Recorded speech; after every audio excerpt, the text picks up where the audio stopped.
సూటిగా చూస్తూ ఆగిపోయాడు. నువ్వెప్పుడు అడిగేవాడివి కదా, 15 మంది హిందువులను చంపేవావు కదా అమ్మా అంటూ.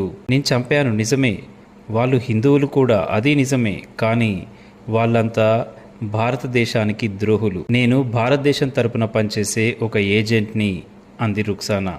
అంతే, భీమాన్ ఒక్కడుగు వెనక్కి వేసేశాడు. నేను నా దేశానికి వ్యతిరేకంగా పనిచేసే ఎవరినైనా చంపేస్తాను, ఎందుకంటే నాకు దేశం మీద ప్రేమ అలాంటిది అంది రుక్సానా. అలాగే వింటున్నాడు భీమాన్ ఆశ్చర్యంగా. ఇంకో విషయం, నేను నువ్వు అనుకుంటున్నట్టుగా రుక్సానా కాదు, నేను హిందువుని అనగానే భీమాన్ తల్లిని చూస్తూ, మరి నేను నీ కొడుకునేనా అని సూటిగా ప్రశ్న వేశాడు.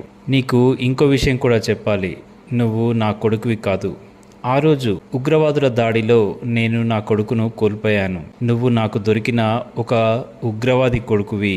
అయినా నేను చంపాలనుకున్నాను, కానీ ప్రేమతో పెంచాను అంది రుక్సానా ఏడుస్తూ.